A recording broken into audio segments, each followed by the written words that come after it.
Mateo capítulo 13, versículo 3 al 9, y Mateo 13, pero del verso 18 al 23.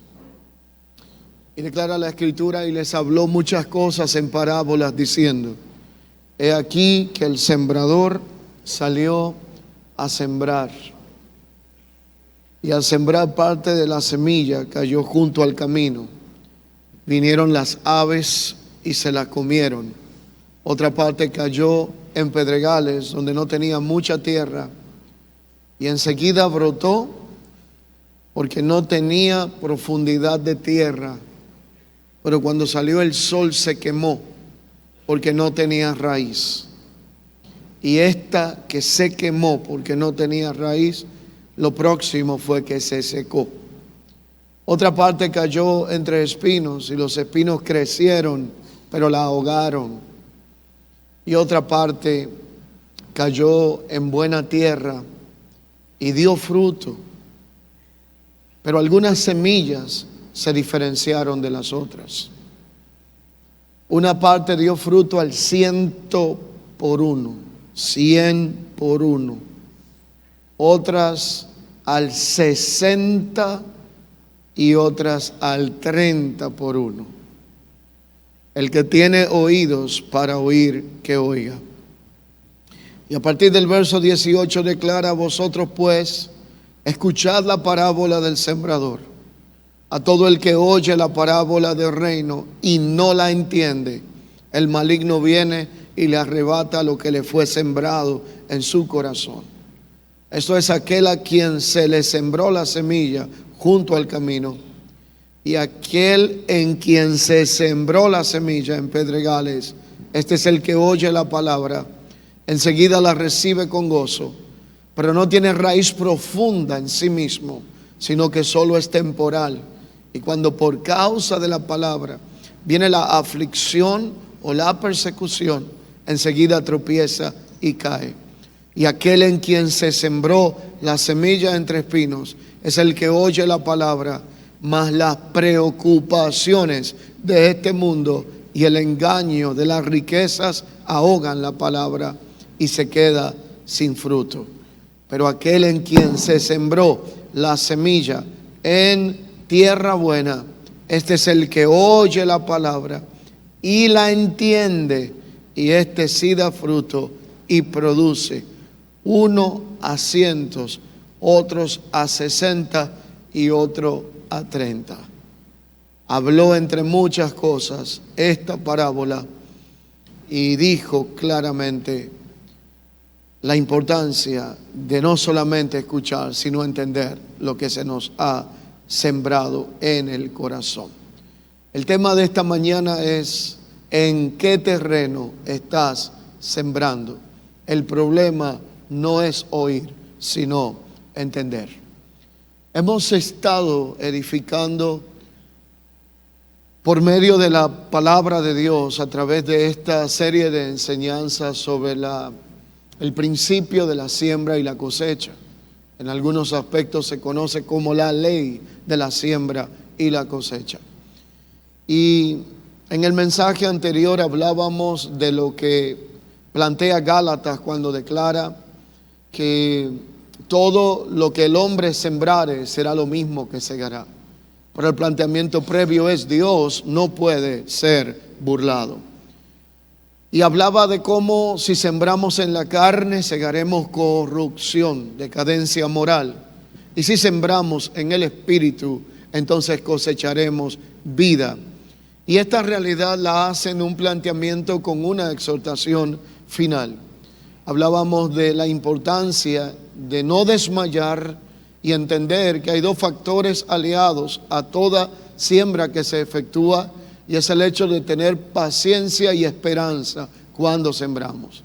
Hay un tiempo para cada cosa ser manifestada. Todo lo que hacemos en su tiempo produce un resultado, sea el que esperamos o sea adverso al que estamos expectando. Pero la paciencia y la esperanza serán dos elementos fundamentales para poder cosechar aquello que se ha sembrado desde una posición correcta. Y aquí aprendimos una verdad poderosa que no admite ningún tipo de excepción.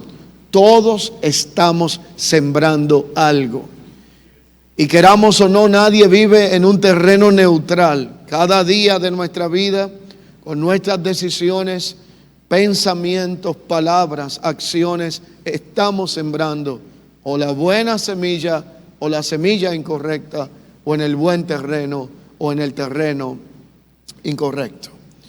Así que hablar de este principio poderoso nos lleva a sondear sobre la sabiduría de Dios planteada por medio de su palabra. Este principio establece que todo lo que el hombre sembrare será lo mismo que segará. Y esa realidad nos hace entender que no basta solamente con saber qué es lo que estamos sembrando. Necesitamos entender qué estamos sembrando y dónde lo estamos plantando. Jesús presenta un cuadro muy interesante y habla no solamente del grado de compromiso de creyentes, sino de la condición del corazón como el terreno que recibe la palabra. Allí ilustra un crecimiento que afirma que hay etapas de las cuales nosotros vamos a ver resultados dependiendo de la condición del terreno en que se recibe lo que estamos sembrando. Una buena semilla en un terreno incorrecto puede crecer, no va a dejar de crecer, porque tiene la capacidad reproductora en sí misma de la vida. Una semilla es aquello donde se puede contener una expresión de la vida en un grado quizás mínimo. Un gran árbol se reproduce por medio de una pequeña semilla, pero esa pequeña semilla, aunque sea la correcta, si está plantada en el terreno incorrecto, el punto no es que no va a reproducirse en su momento, pero la deficiencia del resultado será evidente porque será determinada por el tipo de terreno en donde fue plantada. Así que en este contexto, no solamente basta con saber qué estamos sembrando, sino también en qué terreno estamos invirtiendo las semillas que estamos sembrando. Jesús en un momento dijo: las palabras que yo os he hablado son vida y son espíritu para aquellos que creen. Pero algunos no encontraban el espacio para que estas palabras tuvieran cabida. Había un sistema repelente a las palabras del espíritu y de la vida. Este sistema estaba compuesto por una estructura religiosa de las cuales había personas que representaban un sistema de fariseos, otros de escribas, que estaban pendientes a la jota, a la tilde, al error, a la forma, pero no a la esencia ni la naturaleza de lo que se le estaba comunicando. Y aquí necesitamos entender algo poderoso. En el reino de Dios, una buena semilla en un mal terreno no produce un buen fruto. Y un terreno correcto con una semilla equivocada tampoco producirá vida. Por eso la cosecha no falla por accidente, sino por falta de definición en lo que se está plantando. Cuando tenemos definición, seremos precisos. Si no tenemos definición, seremos imprecisos. El punto aquí no es hacer las cosas, sino entender cómo las hacemos, para quién las hacemos y en el terreno que le estamos plantando. Por eso Dios es fiel y su palabra es perfecta. Y la pregunta no es si Dios bendice la semilla, sino qué tipo de semilla estamos usando y en qué terreno la estamos depositando. Esta parábola tiene un simbolismo sumamente profundo. Y el sembrador representa acá un tipo de predicador o quien enseñaba. Y la semilla era la palabra, pero también muestra aquí un cuadro y un escenario compuesto por diferentes tipos de terrenos que escuchan la palabra, que tienen una condición al escuchar la palabra, pero también expresa la voluntad y disposición a corresponder con lo que se ha escuchado. Esto genera un cuadro muy interesante.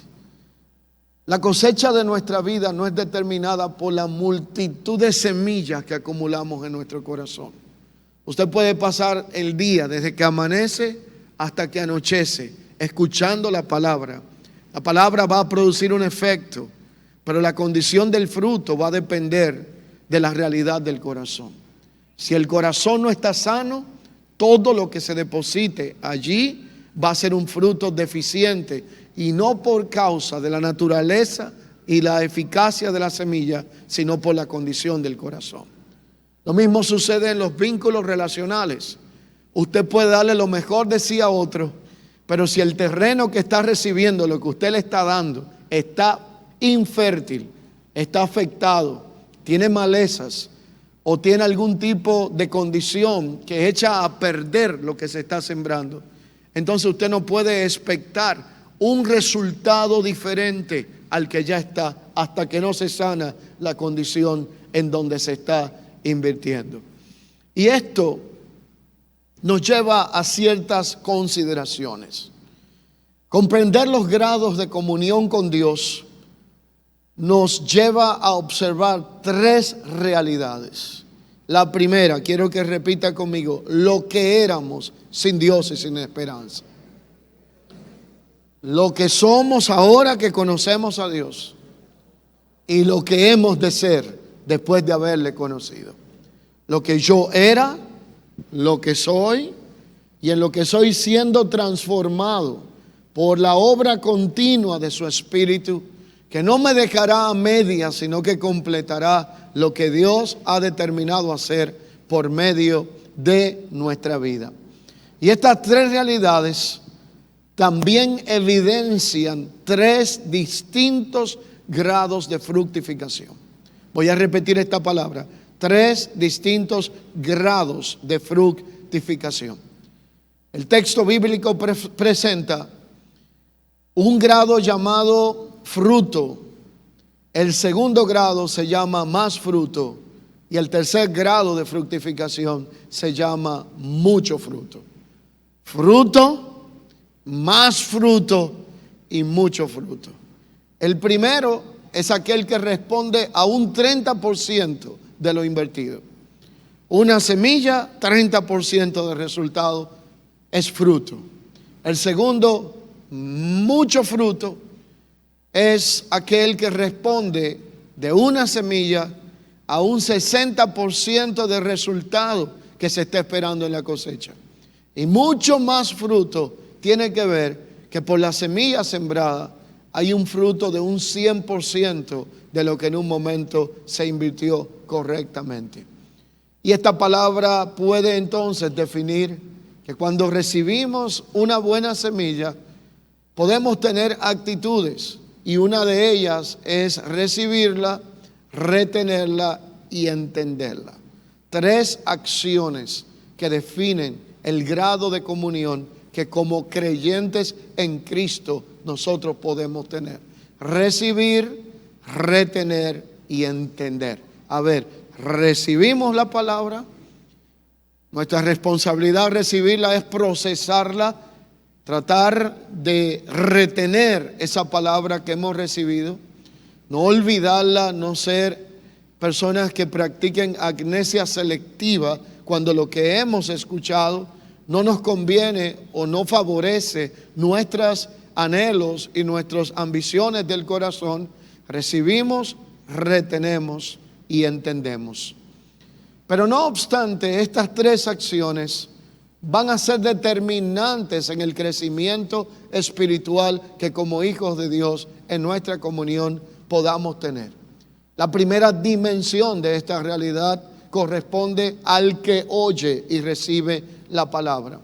Produce un fruto del 30% y es la experiencia más básica en la que un creyente puede vivir, y casi todos nosotros en algún momento de nuestra vida hemos estado en esta realidad. El creyente que recibe en una experiencia básica la palabra del Señor, oye y recibe la palabra, produce un fruto de un 30% porque escucha con gozo la palabra que ha recibido, pero no avanza conforme a lo que recibió. no avanza hacia el cumplimiento práctico de la palabra y se engaña a sí mismo siendo un oidor, pero un hacedor olvidadizo. Y cuando uno es un oidor de la palabra, pero un hacedor olvidadizo, Santiago 1:22 describe las consecuencias de esta realidad. Allí es donde se puede asociar a una cercanía, pero no una profundidad. Una familiarización con la palabra, pero no hay un entendimiento de esa palabra que ha llegado a nuestro corazón. Yo me he hecho una pregunta y me he detenido en algún momento de mi vida. Y quisiera que usted le preste mucha atención a la reflexión que quiero invocar sobre su corazón. Usted se ha detenido en algún momento a pensar a cuánta palabra de Dios ha estado expuesta a nuestra vida en todos estos años de fe. ¿Cuántos mensajes usted ha escuchado? ¿Cuántas enseñanzas han ministrado a nuestro corazón? ¿Cuántas veces Dios, por medio de su bendita palabra, ha hablado a nuestra vida? ¿Y cómo podemos medir lo invertido versus el fruto que estamos cosechando? ¿Será que no nos hemos dado cuenta que el problema no está en el contenido de la semilla, sino en la condición del terreno que la ha estado recibiendo? Yo tuve una experiencia hace un tiempo atrás muy interesante. Estaba en una nación y encontré un producto y se llamaba cosecha celestial y Heavenly Harvest. Y esa cosecha celestial era como un producto, un frasco de este tamaño que se está usando en Estados Unidos con la intención de que, como muchas personas entienden que habrá momentos de carestía alimenticia, entonces estas compañías se están dedicando a tomar los mejores productos de diferentes regiones y ellos toman los mejores frutos, por ejemplo, del sur de Estados Unidos, las zonas productoras de los mejores tomates, ajíes, diferentes productos, calabazas, lo que sea que cada zona produzca, papas de otro lugar, y ellos procesan estos productos y lo convierten o toman, le sacan la semiente y la certifican, y dentro del frasco vienen 50,000 semillas certificadas. Cada recipiente tiene el nombre, la numeración, una serie, y te dice de la región donde viene. A mí me llamó muchísimo la atención. Productos de primera calidad y con garantía de aquel que los produce. Entonces tiene un teléfono y dice: si este producto no rinde el resultado que nosotros proponemos, usted puede llamarnos a nosotros y contactarnos de cualquier lugar del mundo, y nosotros enviaremos el reemplazo y la garantía, por lo cual ese producto entonces ha sido recomendado como máxima calidad. Cuando yo vi esto, me llamó la atención, adquirí un frasco de 50,000 semillas, lo traje y lo llevé a un lugar en donde entendí que podía dar fruto, y lo repartí entre varias personas en una comunidad de campo.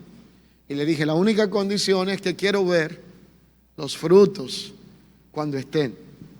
Así que ellos lo sembraron, pasaron unas semanas, unos meses, hasta que recibí la primera llamada: aquí están los frutos, pastor. Qué cosa más maravillosa. Nació una berenjena que yo nunca en mi vida había visto una cosa así. Inmensa, inmensa. Yo estaba feliz. Empezó bien la cosa. Volvieron a nacer unos tomates, una cosa increíble. El sabor era muy bueno y consistente.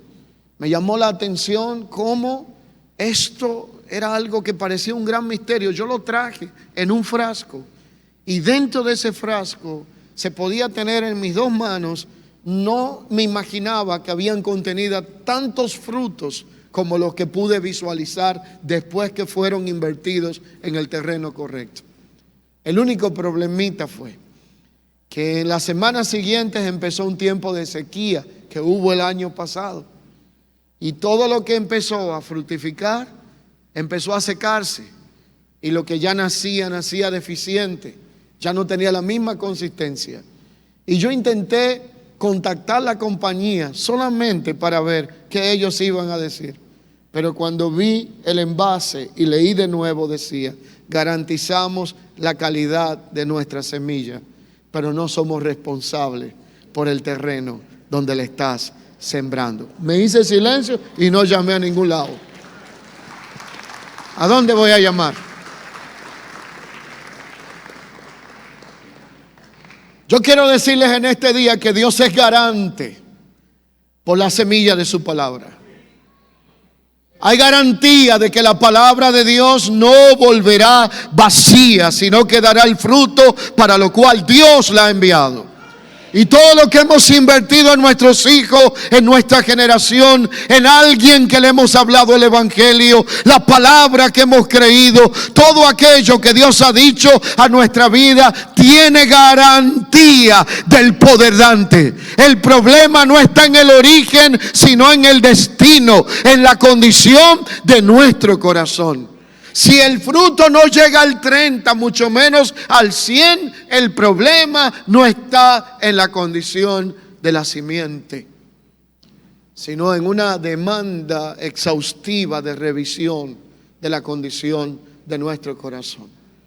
Y es que muchas veces nuestro corazón es lacerado por etapas que vivimos, por procesos que enfrentamos, situaciones a las que somos expuestos, donde valientemente decidimos seguir adelante, pero no procuramos que hay una condición que queda como una marca que en algún momento afectará lo que se llama la futura cosecha. Así que la primera dimensión corresponde al que oye y recibe, pero tiene una condición, y esa condición es que se engaña a sí mismo al ser un oidor olvidadizo de la palabra recibida. La segunda dimensión de esta realidad de fructificación corresponde al creyente que oye con un corazón bueno, retiene lo que escuchó en la palabra y tiene un mayor compromiso, valora el contenido, guarda en la memoria y se preocupa por permanecer en él. Y su fructificación se eleva de un 30 a un 60%. Y esta etapa se asemeja donde la comunión es más constante y consciente con aquello que tiene que ver con lo que Dios ha depositado en nuestra vida. Pero la tercera realidad y cuadro que aquí presenta es la del que oye, no solamente retiene, sino que pasa al grado de procesar correctamente y entender qué es lo que ha recibido y para qué lo ha recibido.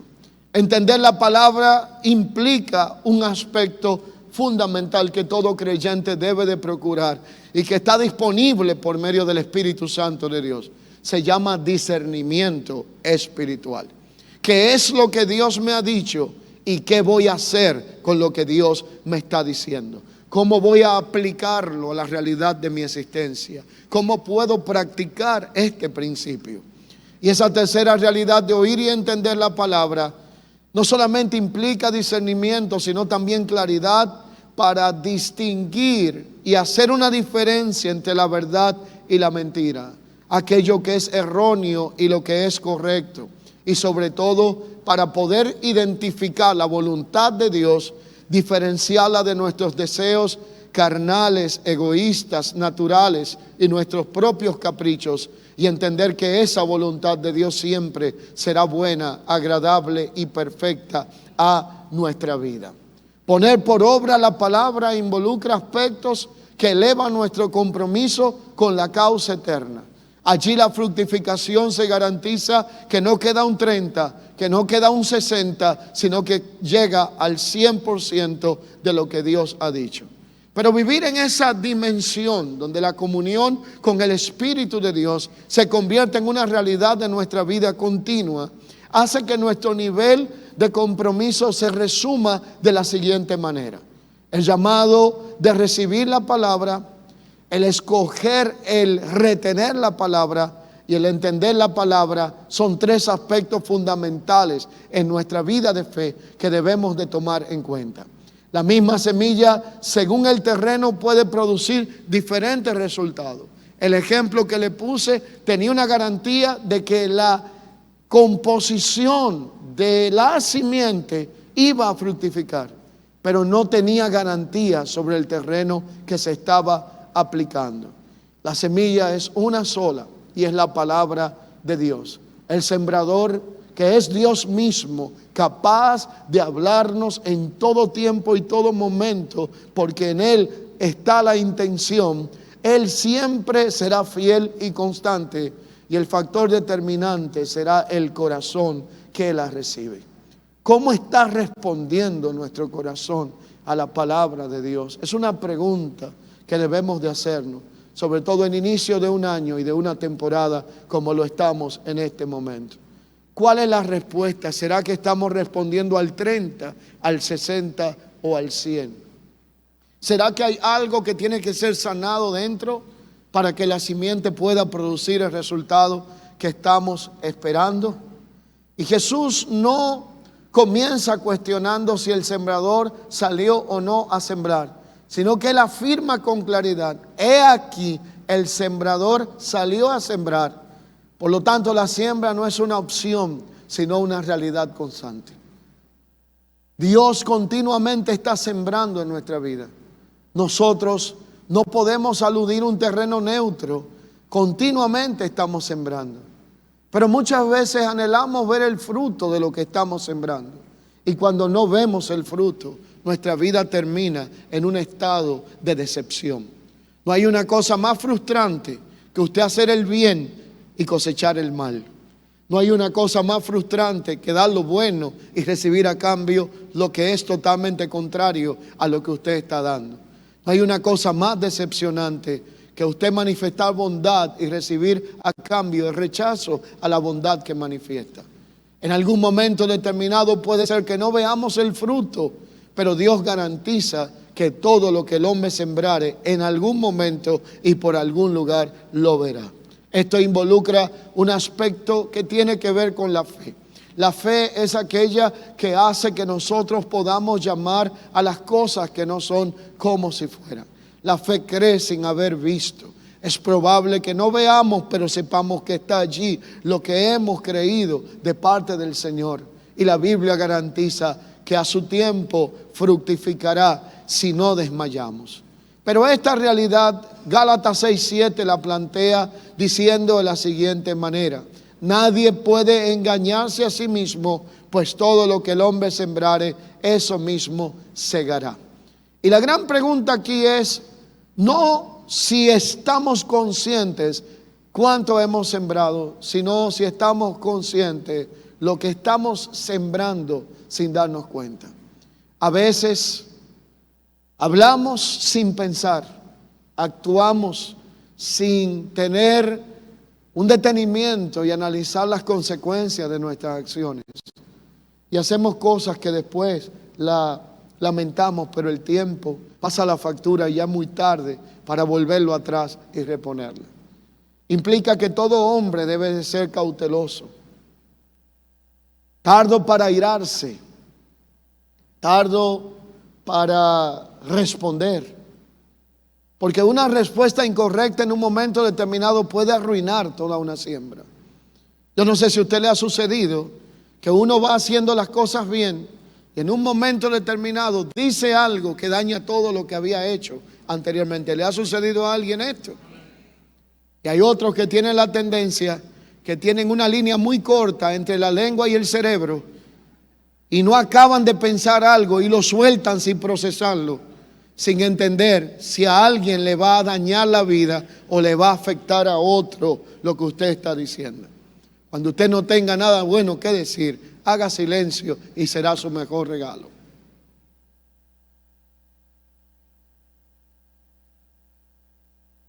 Hay cosas que usted no tiene que decirle a otro. ¿Usted sabía que la persona que está sobrepeso lo sabe?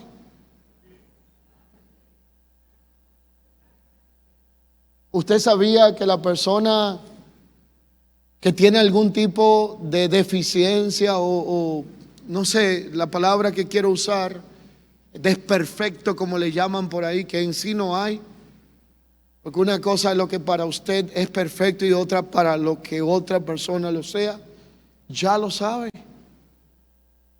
Nuestra cultura tiene serios problemas con esto. Alguien te saluda y lo primero que dice, por tú sí estás gordo. Y cada vez que alguien se lo diga a usted, dígale, el espejo me lo dijo esta mañana. No tiene que estármelo recordando.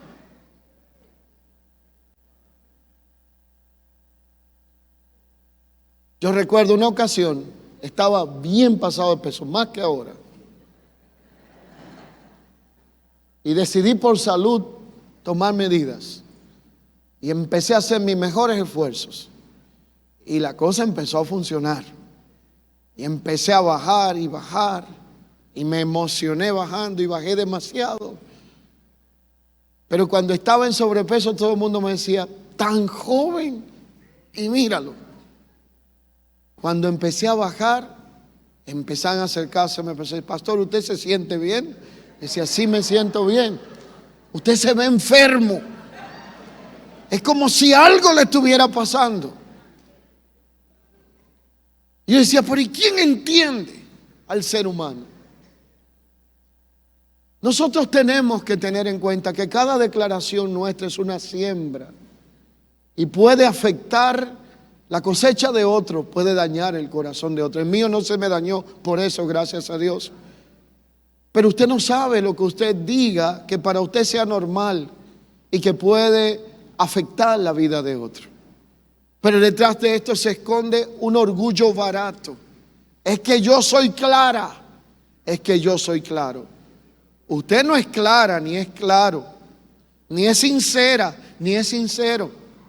Usted está siendo alguien brusco, que son dos cosas diferentes. Cruel.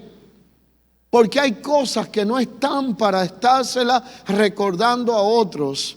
Y si Dios te la mostró, es para que ores por ella o para que tomes en cuenta tener cuidado de la crisis ajena para que no la repitas tú, pero no para estar tratando de volver a afectar lo que ya está afectado.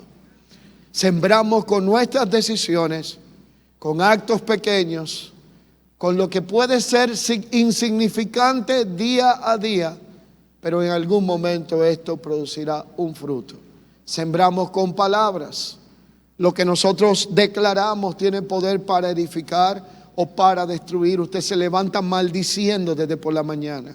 Y otra vez viene el lunes y otra semana más. Y empieza en ese tenor. Y lo que usted está sembrando es un ambiente pesado de discordia, de negatividad. Y no dude que a eso se añadan algunos acontecimientos que no sean agradables.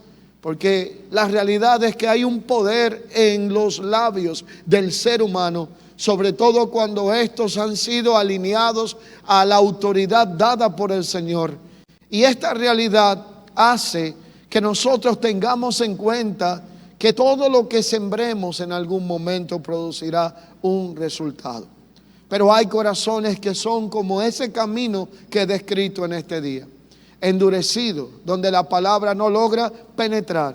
El enemigo arrebata lo sembrado, pero hay corazones que son pedregosos, que reciben la palabra con gozo emocional, pero no hay una profundidad. Y cuando llega la aflicción, la persecución, la fe se seca como se seca la semilla, mientras que estos corazones llenos de espinos, donde hay preocupación del mundo, engaño de las riquezas, ahogan lo que Dios quiere hacer.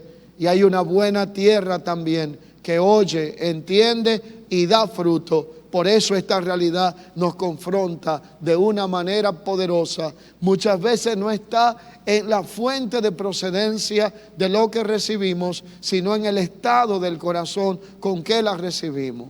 Pero Dios es tan bueno y nos muestra su amor y su misericordia, que aunque nuestro corazón repele a su palabra, Él sigue sembrando en nosotros, sigue teniendo paciencia, sigue creyendo que eso va a fructificar. Y cada vez que usted quiera rendirse, porque lleva años y días y tiempo sembrando en algo o en alguien y no ve el fruto, acuérdese que Dios tiene más tiempo sembrando en usted y no ha visto el fruto de todo lo que ha invertido sembrando en mí, y no ha visto la respuesta de todo lo que he invertido. Así que si me quiero cansar y soltar la toalla con alguien que no responde a lo que doy, entonces pregúntese qué pensará Dios de todo lo que ha invertido en nuestra vida y todavía no ha visto el fruto ni el resultado de lo que Él espera de nosotros. Usted se ha puesto a pensar por un instante, ¿qué esperará Dios de nuestras vidas? ¿Qué anhelará Dios ver manifestado en nosotros como sus hijos? Fíjese, la Biblia da un panorama muy interesante. Dice, ahora somos hijos de Dios, pero aún no se ha manifestado lo que ha de ser. La pregunta que yo siempre me he hecho es, ¿qué es lo que Dios quiere que sea? Pero cuando Él se manifieste, le veremos tal y como Él. Podremos tener acceso a lo que ahora no accedemos.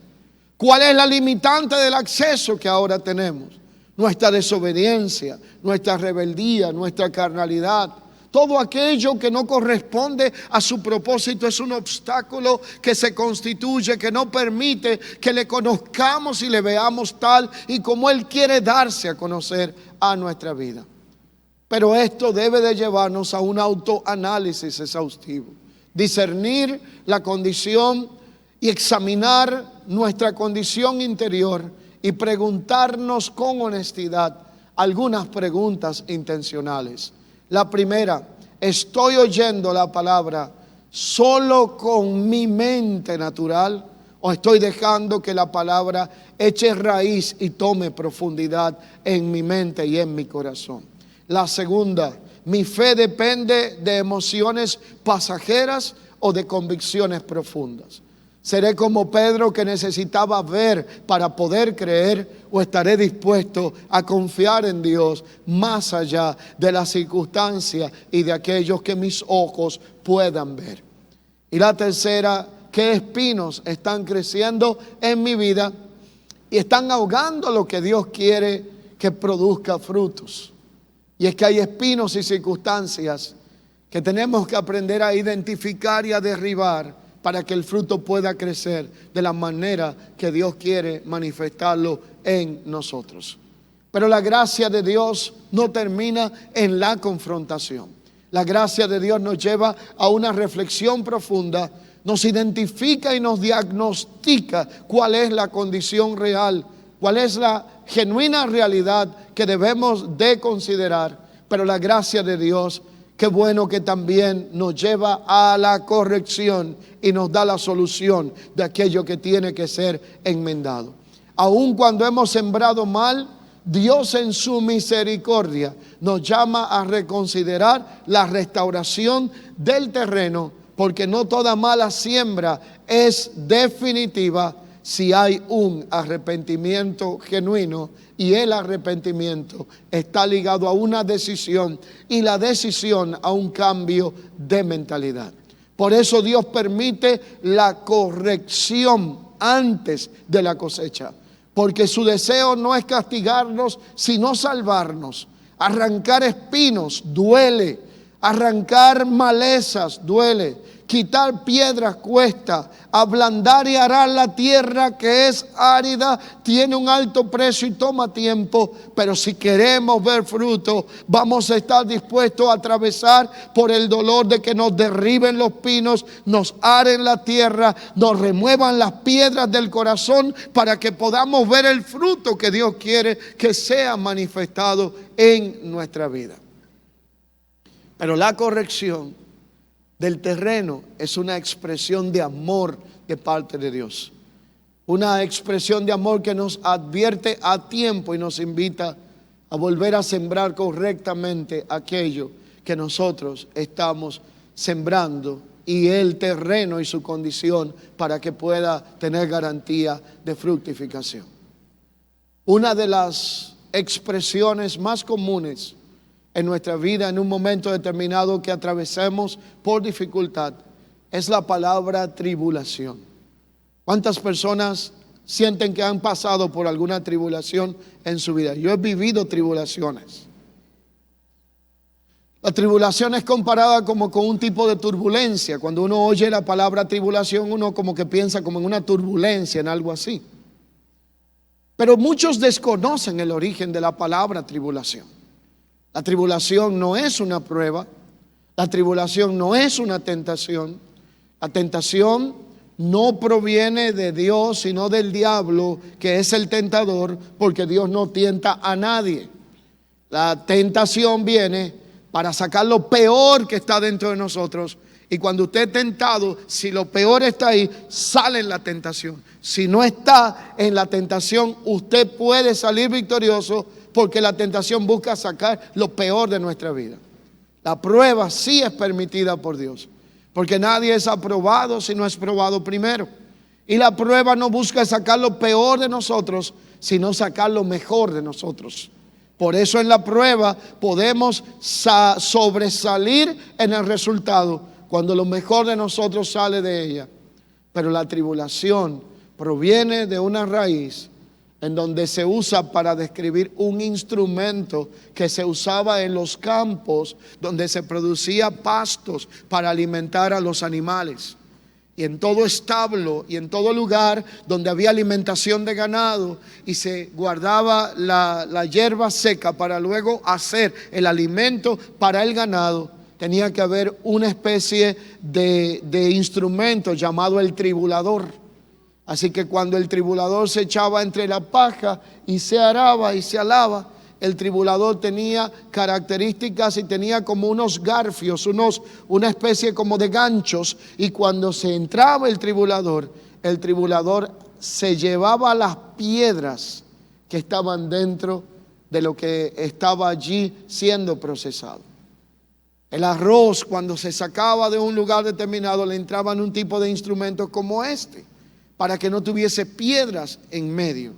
Y cuando usted y yo estamos atravesando algún proceso de tribulación, lo que Dios está permitiendo es que a nuestro corazón se le retiren las piedras que están impidiendo que podamos fructificar correctamente.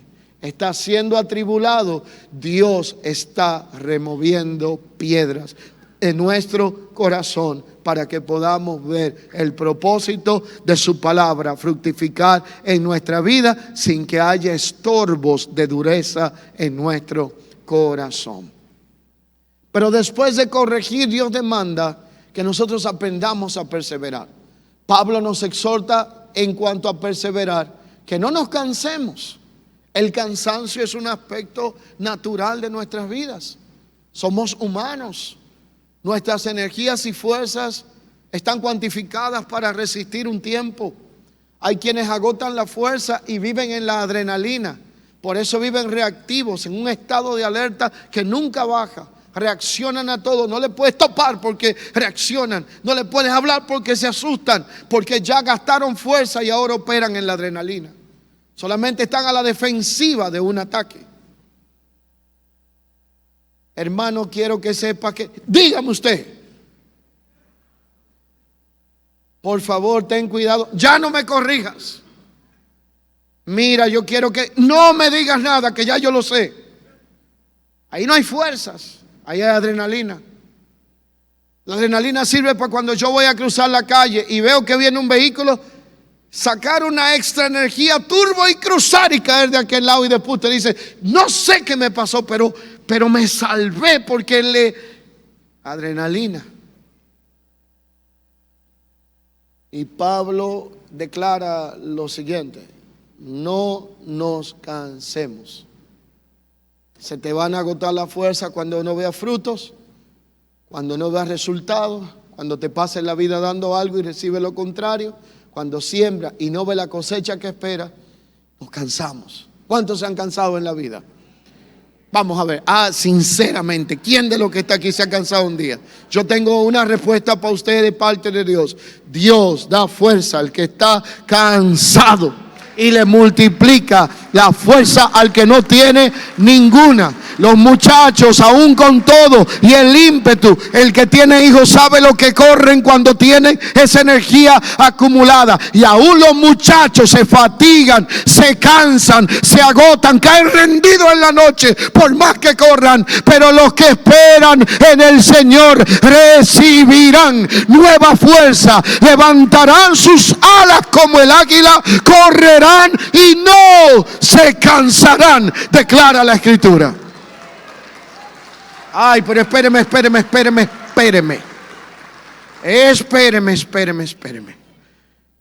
Todo iba bien hasta ahí, pero leemos esto, no lo sabemos de memoria. Usted responde a ello, yo lo cito, y parece como que se activa en nuestro corazón la memoria del entendimiento de saber que este texto tiene vida, es real, porque en momentos lo hemos experimentado cuando no podemos más y Dios nos devuelve la fuerza, pero no entendemos su final.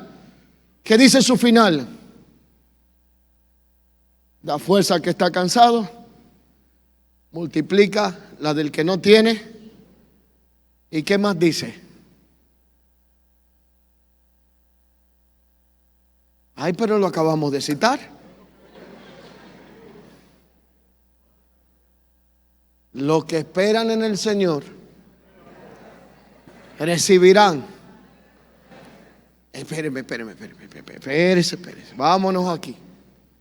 Pablo acaba de decirnos en Gálatas que no nos cansemos de hacer el bien, porque a su tiempo segaremos si no nos vayamos. Él sabía que la esperanza puesta en el hombre cansa, pero cuando se redirecciona y se pone en Dios, no nos cansa, sino que nos fortalece.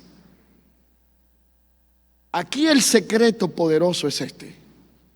Si usted y yo no podemos vivir en un terreno neutral y todos de alguna forma vamos a tener que sembrar continuamente en algo o en alguien, y habrá momentos que nos sentimos decepcionados porque no vemos el fruto que estamos esperando, la pregunta es: ¿en quién están puestos nuestros ojos?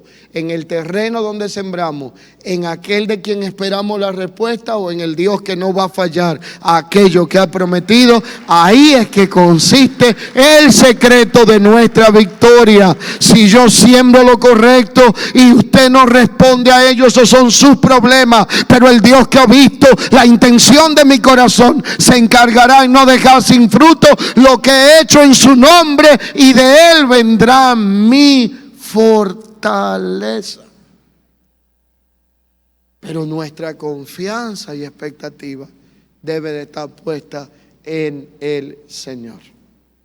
Hebreos 12 nos invita a que pongamos la mirada en Jesús, el autor y consumador de la fe, el cual por el gozo puesto delante de él sufrió la cruz, menospreció el oprobio y se sentó a la diestra del Padre.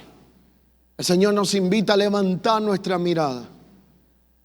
Por eso cuando habla de la cosecha en los evangelios dice: alza tus ojos y mira. Mirando hacia abajo no vas a ver cosecha, solo vas a ver frustración. Alza tus ojos y mira.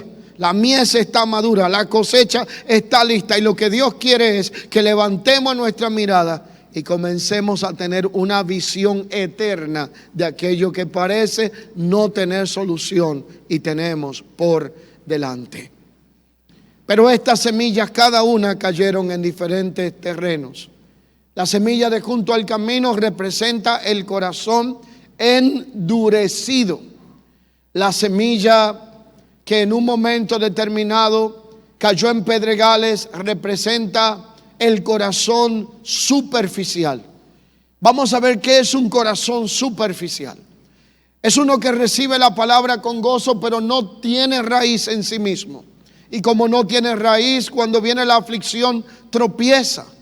Tiene poca tierra, poca profundidad, mucha emoción, poca raíz, respuesta rápida pero inestable. Y ese corazón se emociona con la palabra, responde con entusiasmo, pero evita procesos disciplina y profundidad. Cuando llegan las pruebas, las presiones de la vida, la espera, la corrección, la fe se apaga porque la fe no encuentra una raíz profunda, y allí es donde la Biblia nos manda en Colosenses capítulo 2 verso 7 que nosotros seamos arraigados y sobreedificados en Él, para cuando vengan los días de adversidad nos doblemos, pero no nos desconectemos de la fuente, porque tenemos raíces que nos sostienen, y aunque nos doblemos, volveremos a la posición original. El tercer tipo de terreno es aquel del corazón distraído. Allí Mateo 13 del verso 7 y el verso 22 habla de la semilla entre los espinos. Y aquí sí necesito detenerme antes de concluir esta enseñanza. Los espinos que rodean y ahogan nuestra vida. Los afanes de este siglo. El engaño de las riquezas que ahogan la palabra. Allí es donde la característica del terreno plantea una semilla que sí crece, pero no crece sola, compite con espinos. Este es un tipo de corazón que no rechaza la palabra ni a Dios, pero no le da la prioridad que merece, porque vive dividido entre el afán, la ansiedad y el reposo que Dios quiere que tengamos en medio de los procesos de la vida. Jesús mismo en un momento determinado hace un planteamiento interesante y nos invita a mirar aspectos que parecen insignificantes, pero tienen grandes enseñanzas. En un momento determinado Él dice: ¿quién por más que se afane podrá añadirle un codo de estatura a su tamaño? ¿Quién por más que se afane podrá alterar el orden de los tiempos? Parafraseo. Mirad, los lirios del campo no se visten, y ni aun Salomón con toda su gloria fue presentado como rey, como uno de estos lirios. No hay cosa más esplendorosa y hermosa que ver un lugar lleno de lirios en un campo. Pero luego dice: mira las aves del cielo, ellas no trabajan ni hacen nada, pero Dios las sostiene. No quiere decir que no trabaje, por favor, para que no tomen ese versículo y mañana haya problemas en muchos lugares. Está hablando de una condición de reposo. Está hablando de un estado de confianza en la provisión de Dios. Y dice: las aves del cielo, ellas Dios las sostiene. ¿Por qué te afanas? En un momento determinado el salmista hizo una pregunta introspectiva. Y él dice: ¿por qué te afanas, alma mía, y te turbas dentro de mí? Espera en Dios, porque aún he de alabarle, salvación mía y mi castillo, mi Dios. Oiga bien, en sentido de propiedad, mi Dios, en quien confiaré. Pero los espinos representan preocupaciones constantes, afán por lo material, distracción continua, prioridades desordenadas. Yo sé que voy a decir algo aquí que va a ser como la bomba de Hiroshima y Nagasaki. Hay una etapa de la vida donde las preocupaciones son un tanto válidas, pero hay un momento de la vida donde usted no va a gastar lo que usted tiene, lo que le queda de años, donde probablemente usted tiene lo que muchos desearían, y donde usted ha sido más que bendecido con las cosas que Dios ha permitido que sucedan en su vida. Si de ahí en adelante usted no se siente contento y agradecido con Dios y no duerme pensando cómo añadirle más a lo que ya tiene, eso no es necesidad, se llama avaricia. Y la avaricia está destruyendo muchas vidas. Y lo peor es que la avaricia es envuelta en un papel muy bonito de regalo que se llama necesidades básicas, cuando es mentira, porque ni gastando lo que usted le queda de vida consumirá todo lo que tiene, con prudencia me refiero, pero usted no puede contentarse con lo que tiene porque usted está afectado, preocupado por lo que tiene que generar para el mañana. Y yo le voy a dar una noticia que no le va a gustar a mucha gente. Vendrá uno que no dio un golpe. que no sudó, que no lloró, que no se desveló y disfrutará lo que a usted le costó tanto trabajo, porque usted no entendió que tenía que empezar a disfrutar lo suyo sin un corazón avaro, sino entendido de vivir en el deleite del Señor. Por lo tanto, es tiempo de aprender a soltar la ansiedad, la preocupación y aprender a vivir en el contentamiento de Dios. Yo no estoy hablando de ser derrochado, yo no estoy hablando de ser irresponsable, de dejar de un lado la responsabilidad de no ser proactivo. No estoy hablando de eso. Disfrute lo que usted pueda hoy, con prudencia, con sabiduría, y deje que el día de mañana traiga su propio afán. Pero si usted no puede contentarse con lo que Dios le ha dado hasta hoy, usted no merece lo que está buscando mañana, porque le va a traer más aflicción en vez de alegría a su corazón. Hay afanes que son válidos en algún momento y temporada. Aunque no se justifican, lo explica. Pero hay otros que no tienen explicación. Afán por lo material, distracciones continuas del propósito, prioridades desordenadas. Y la palabra no muere atacada, sino ahogada.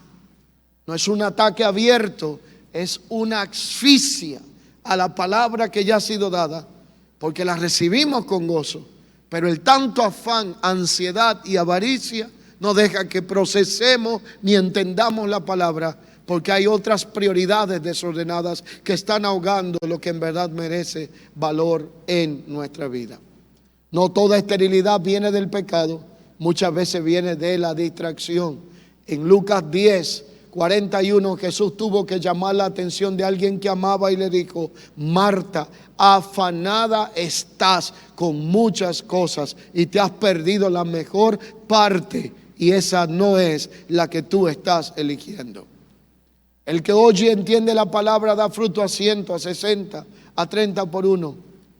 Pero cuando las características son las correctas, la tierra estará arada, libre de dureza, sin competencia, con profundidad, sin piedras en el camino, y este corazón oirá con humildad, entenderá con obediencia, perseverará con paciencia y dará fruto en su tiempo. Jesús no dijo que todo terreno produciría igual, pero sí hay algo aquí poderoso, es que todos los terrenos que plantea producen algo, aunque no necesariamente lo mismo. Él no exigió la misma medida de fruto, pero sí esperaba que el fruto se manifestara en un momento determinado. Y hay textos que lo sustentan. Yo he venido para que ustedes tengan fruto, pero para que vuestro fruto permanezca.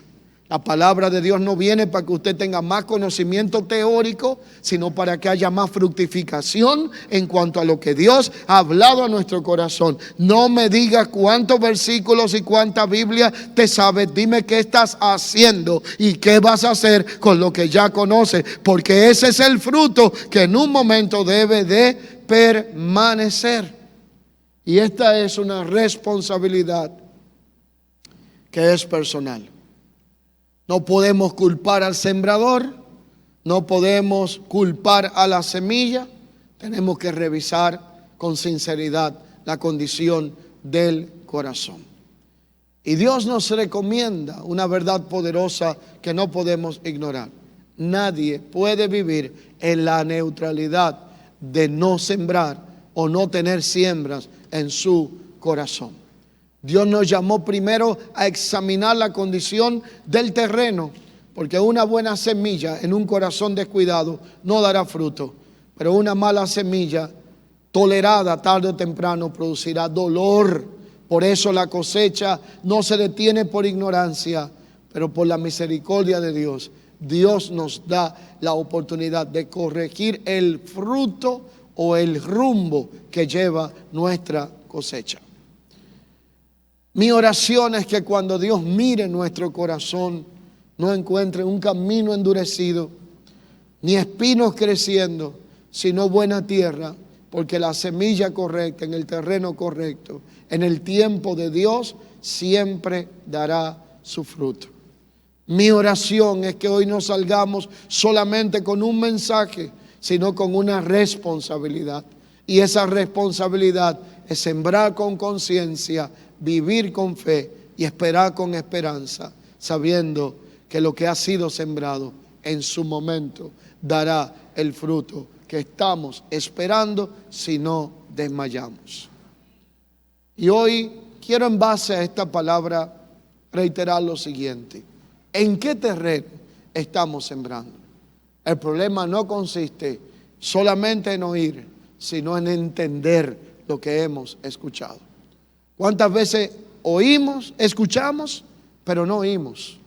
Estamos presentes, pero nuestro corazón está lejos de lo que nos están diciendo. Y es que la escucha distraída es una característica de nuestro tiempo. Estamos tan sobresaturados de distracción y de información que las personas están hablando con usted y están pensando en otra cosa, porque tienen más en su mente ocupando que la disposición de procesar lo que están recibiendo. Y eso afecta nuestra capacidad receptiva para que Dios también hable a nuestra vida. ¿Cuántos saben que Dios habla? Y si usted todavía no lo sabe o tiene alguna duda, estudie Hebreos capítulo 1, que dice, desde el verso 1 en adelante, Dios ha hablado muchas veces y de muchas formas a través de todos los tiempos. Y como Dios habla, y nosotros necesitamos continuamente escuchar su voz, que no falla y siempre es certera, entonces implica que si no la estamos escuchando por ninguna vía, es porque algo está interrumpiendo la audición de la cual nosotros podemos recibir la guianza del Señor. Hoy es un buen día para pedirle al Señor que trabaje en nuestro corazón, que su palabra pueda encontrar el terreno fértil, dar el fruto por el cual le ha enviado. Que podamos fortalecernos en saber que si llevamos tiempo sembrando en alguien, sembrando en vínculos, sembrando en otros y no hemos visto el fruto, nuestra tarea no está en ver el terreno y enfocar nuestra mirada allí para sentirnos frustrados, sino poner la mirada en el que garantiza que toda siembra recibirá su cosecha, porque si lo miramos a Él, nuestras fuerzas serán renovadas, y si miramos solo el mal terreno, vamos a terminar cansados y agobiados, frustrados y decepcionados. Si tienes un hijo que no cambia, por más que lo ames, mira a Dios y su promesa a favor de lo que tú has sembrado, y te renovará la fuerza para seguirlo amando hasta que veas el cambio. Si tienes a alguien que por más que lo buscas te rechaza, mira a Dios, que es el garante de que lo que has sembrado lo vas a cosechar. Si tratas de ser bondadoso y lo que recibes a cambio es lo contrario, traición, decepción, desengaño de otro, pon tu mirada en el Señor, que Él es el garante de que la semilla dará el fruto, aunque no necesariamente en el terreno que no sea el adecuado. Mi oración es que la gracia de Dios nos anime a seguir adelante, que no desmayemos, porque a su tiempo segaremos si perseveramos y si ponemos nuestra confianza en el único que puede garantizar que todo lo que el hombre sembrare lo ha de cosechar. Colóquese sobre